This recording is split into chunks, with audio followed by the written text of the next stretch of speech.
करके 4 दिन का जो वाद विवाद में हम लोग बैठे हैं, 50 वर्षों के बाद 50 साल का आज़ादी और 50 साल अपने ही हम लोग अपना देश को राज किए, इसके बाद कमियां महसूस हुई हैं जिस पर चर्चा हम लोग कर रहे हैं। और कमी तो ऐसा कमी है जिसका चर्चा करना भी बड़ा मुश्किल लगता है कि क्या हम माननीय सदस्यों का मामला, जैसे अभी बोली चाली में हम लोग तड़क भड़क करते हैं, पीछे वाले लोगों को तो बोलने का मौका ही नहीं मिलता है, तो खैर उस पर सुधार लाने का बात हम लोग कहते हैं। और 50 साल देश चलाए, 5 साल नहीं, 10 साल भी नहीं, और कोई नहीं दावा के साथ कह सकता है कि अपने इलाका में आपने क्या किया। 50 साल जो सत्ताधारियों ने सत्ता चलाया, उनको और ज्यादा कमी महसूस हो रहा है। वो कहते हैं कि ये नहीं हुआ, वो नहीं हुआ, ऐसे होगा, वो तो घंटों भर समय ले रहे हैं, तो बाकी लोग कब क्या बोलेंगे। भाई अगर इतना जानते हैं तो आप कुछ तो करना चाहिए। हम सभापति जी महोदय जी, झारखंड इलाका, जंगल इलाका से आने वाला आदिवासी हूं, और हमारे इलाका में खनिजों से भरा हुआ इलाका है। कोई लोग बोलते हैं बिजली का खंभा खड़ा है, कोई बोलता है पानी नहीं मिला, लेकिन हमारे यहाँ तो बिजली उत्पादन, बिजली का खजाना है और पानी का डैम भी है भरा हुआ, और कोयला भरा हुआ है, लोहा भरा हुआ है, सोना चांदी यूरेनियम अभ्रक। अभी अभी संसार में तीसरा जगह हमारे बोकारो डिस्ट्रिक्ट में एक गैस निकला है, मीथेन गैस, दुनिया में तीसरा जगह और एशिया में पहला जगह। धन का कमी नहीं है, लेकिन सभापति महोदय हम लोग सड़क छाप आदमी, गरीबों से गरीब भिखारी से भी चले गए। हो जाएगा। ये सरकार ने जो इतना दिन तक काम चलाई है, पॉलिसी बनाई, जैसे लोगों को विस्थापन करना, गांव से उठा देना, गांव उजाड़ दो, लेकिन विस्थापन पॉलिसी सरकार के पास कुछ नहीं। गांव उजड़ने के बाद, जमीन से उजड़ जाने के बाद उनको क्या आप देंगे, रोजगार देंगे, गांव देंगे कि नहीं देंगे, ये सब कुछ नहीं। पुलिस का ताकत लगा के और घास फूस जैसा पेमेंट दे करके जमीनों का कीमत दे के गांव के लोगों को हटा दिया जाता है। हमारे यहाँ सैकड़ों वर्ष से कोयला निकल रहा है झरिया में सभापति महोदय। अभी अभी एक एक्सीडेंट हुआ जिसमें एक बच्ची अंदर चली गई, फिर वापस नहीं मिली। इसके पहले भी ऐसा हुआ, बराबर होते रहा। कितने वर्षों से आग लगा हुआ है पता नहीं, और इतना संपदा है। कभी अमेरिकन लोगों ने कहा था कि भाई ये जिम्मा दे दो, हम कोयला निकाल के पैसा भी देंगे और ये कोयला भी निकाल लेंगे, लेकिन पता नहीं हमारे देश के शासक और ऊर्जा मंत्रालय के लोगों ने इस पर अभी तक कोई विचार नहीं कर सका। और किसी भी समय हजारों लोग, 50,000 लोग मर सकते हैं।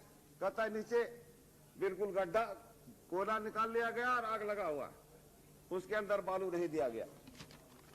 सभापति महोदय, बड़ा महत्वपूर्ण बात है हमारे इलाके के लिए। दूसरी बात है, पूरे भारतवर्ष में ये जो फॉरेस्ट, जंगल का प्रोड्यूस है, ये माइनर प्रोड्यूस, जंगल में बहुत सारा चीज, जड़ी बूटी, फल फूल मिलता है। इसको लेकर के गांव के लोग और जंगल के लोगों को क्या हिस्सेदारी मिलेगा, इसका कोई फैसला नहीं। और हम गरीब हो गए, जंगल भी खत्म हो गया, और कौन लोग बन गए, ये मल्टी मिलियन लोग, बड़े बड़े दवा कारखाना वाले बड़े लोग हो गए। हमारे देश के भी बैद्यनाथ, डाबर, हिमालय, ये सब जंगलों का पदार्थ से बड़े लोग बने। ज्यादा गुस्से में बोला करता है। क्या विडंबना है, कैसी कानून है, कैसा विधान हमारे लिए बनता है कि सब कुछ हमारा और मेरे लिए कुछ नहीं। ये समस्याएं हैं। जब कानून बनता है तो कानून इंप्लीमेंट क्यों नहीं होता है। आज इस संदर्भ में हमें कहना, सभापति महोदय, हम अलग राज्य के लड़ने वाले आदमी हैं, और यहाँ कभी कभी चर्चा भी होता था सत्ता विकेंद्रीकरण, माने छोटे बड़े बड़े राज्यों को, मध्य प्रदेश, उत्तर प्रदेश जैसा इतना बड़ा राज्य, मध्य प्रदेश जैसा राज्य, राज्यों की, छोटे राज्यों की आवाज हमेशा बुलंद होते रहा। इस सदन में ये बात किसी ने नहीं उठाया, इसलिए कि सबको बड़ा प्यार है मुख्यमंत्री बने रहने का और प्रधानमंत्री भी बनने का। लेकिन ठीक उल्टा हो रहा है, यहाँ तो कई पार्टियों को मिला करके प्रधानमंत्री बनेगा। ये चलेगा परंपरा ढेर दिन तक। इसलिए छोटे राज्यों का निर्माण होने से ही हम समुचित विकास का उम्मीद कर सकते हैं, और इस पर केंद्र सरकार हमेशा अड़ंगा लगा के। आप बताइए, मजाक है? कोई प्रधानमंत्री लाल किला से घोषणा कर देते हैं कि हाँ ये उत्तराखंड राज्य बनेगा। कहां गया उत्तराखंड राज्य? अब हमारा बिहार सरकार अब भेजा झारखंड राज्य होना चाहिए, जिसका प्रस्ताव पारित होकर केंद्र को भेजा गया। कोई चर्चा नहीं है केंद्र में। यहाँ बड़े अफसर के पास चला जाता है, ब्यूरोक्रेसी के पास, उनके पास खाता पत्तर उल्टा पलटा करके ये लोग बैठे रहते हैं। इसलिए देश को नाश करने का तो जिम्मेवारी हम ही लोग पर है, कोई विदेशी आदमी थोड़ी है। इसलिए ये चिंता की बात है कि आखिर होगा क्या। का नाम बुलवा जितना पब्लिक सेक्टर का हालत अभी जो है, हमारे यहाँ जैसे बोकारो कारखाना, HEC, सिंदरी को तो बर्बाद कर दिया। इन सभी बड़े बड़े उद्योग हजारों करोड़ रुपए के घाटा में चल रहे हैं। कोयला धरती से सीधा निकलता है, कोयला जिसमें कोई मेहनत की बात नहीं, कोयला निकालने का बात, उसमें भी घाटा। भाई फायदा किसमें होगा? बहता हुआ पानी से बिजली निकलता है, उसमें भी घाटा, तो फायदा किसे होगा? पानी बिजली का दुरुस्त हम लोग पर क्या जुल्म नहीं हुआ? ये पूरे देश में, सिर्फ हमारे यहाँ नहीं, अनुभव हो गया। कहीं के लोग सुखी नहीं। इसलिए जब राज चलाना है तो ये विकेंद्रीकरण, पावर बांटना है, तो पॉकेट में रख के क्या होगा? इसको कहाँ जोड़ना? क्यों परेशान है? अलग राज कोई बोलने नहीं चाहते। क्या बात है भाई? क्या तकलीफ है उससे आपको? आप घर में भी अगर 5 भाई हैं तो आप 5 भाई किसी दिन अलग होते ही, नाम लिखा हुआ है ना, अच्छा घर चलाने के लिए, अच्छा से अच्छा बच्चों को पढ़ाने के लिए। ये देश विभक्त होने का कहां सवाल है? कोई बोलता देश टूट जाएगा, विदेशी ताकत का। इसके पहले जो कुछ हाथ इसमें है, हाथ इसमें है, और पूरा देश में आग लगा तो किसका हाथ है? हम लोग सोचने की बाहर। आखिर होगा क्या? कौन विदेशी ताकत? जुड़ गया को इसलिए हम लोगों का सोच गड़बड़ है, और हम लोग कहीं न कहीं जनता को गड्ढा में धकेले जा रहे हैं। हम तो समझते हैं इतना भाषण यहाँ हम लोग कर दिया, लेकिन काम कितना होगा अब आगे देखा जाए। कहा कि 50 साल तक तो भाषण ही देते आए। इसलिए सर जमीन पर काम होना चाहिए। जनता अब इतना बेवकूफ नहीं रही है, जनता को समझ में आ गया है कि अब क्या करना होगा। बड़ा मुश्किल का बात है, तरह तरह का बात।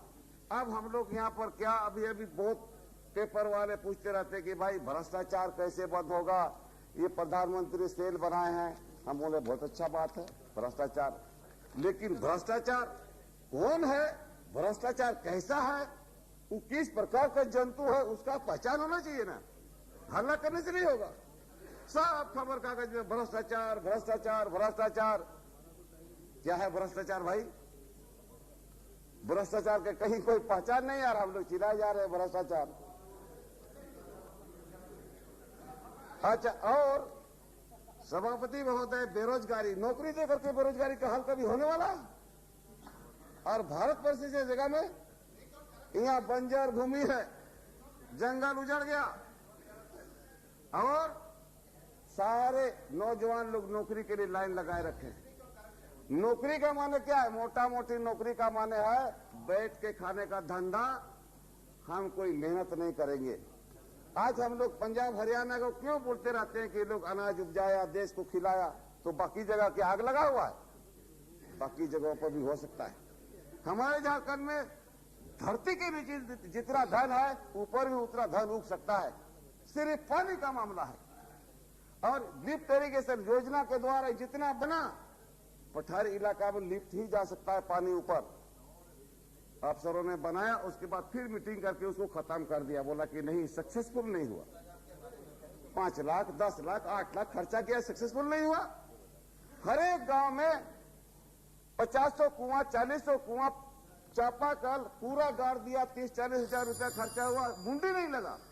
बिना मुंडी का चापाकल है। सभापति महोदय बोलने दीजिए, थोड़ा जंगल का गांव का तकलीफ है, शहर का तो बहुत आपने सुना। 1-2 मिनट और बोलिए। किताब में लिखा हुआ सुना, हम तो किताब में हम कुछ लिखा नहीं है, मुझे जो देखा हुआ मैं बोल रहा हूँ। हजारों हजारों हजारों कई हजारों में चापाकल गाड़ दिया, उसमें आज 10 साल तक उसमें मुंडी नहीं लगाया। वही चापाकल, ऐसे बिना मुंडी का चापाकल। और जितना लिफ्ट इरिगेशन टूटा हुआ। तो ये कैसी योजना है? अब हमारे यहाँ विशेष करके ये पठारी विकास वर्ल्ड बैंक से पैसा लोग ला रहा है, हमारे भारत सरकार के लोग वर्ल्ड बैंक पैसा दे रही है। क्या है? वर्ल्ड के लोग देख रहे हैं कि आदिवासी, गिरिजन, हरिजन, दुर्जन, दुखी लोग, इनका विकास करना चाहिए। हमारे बिहार में चलता है वर्ल्ड बैंक का मामला। हम बोला भैया वर्ल्ड बैंक वाले जंगल के ऊपर वहाँ 18 फुट का सड़क बना रहे हैं। हम बोला क्यों ऐसा कर रहे हैं भाई? बोले एकदम ऊपर से आया है, वर्ल्ड बैंक का फैसला है। कहाँ से? दिल्ली से। और कहाँ से? अरे दिल्ली में तो मैं रहता हूँ, बताओ क्या नहीं पूछा? मेरे लिए सड़क हो रहा है। हम कई अफसरों को बोला कि भाई देखो ऐसा क्यों हो रहा है? पैजामा कुर्ता अगर हमारे लिए बन रहा है तो हमारा नाप होना चाहिए कि नहीं? कमिश्नर अपने नाप ठोके जा रहा है, अपने नाप से बना जा रहा है, मंत्री अपना नाप दिया जा रहा है, तो कैसे बनेगा? वर्ल्ड बैंक का ये हालत है। जिस आदिवासी का देह में कपड़ा नहीं उसका नाप का कुर्ता बना रहा है, तो आइए सब लोग अपना नाप दिए जा रहे हैं और मंत्री लोग दिए जा रहा है। इसीलिए ये कैसे काम होगा? सभापति महोदय पूरा बर्बाद, पूरी बर्बाद। अब इसका पूरा देश के अंदर आक्रोश है और भाषण उषण से हम होने वाला है। कुछ करना होगा, बहुत जरूरी है, करना होगा।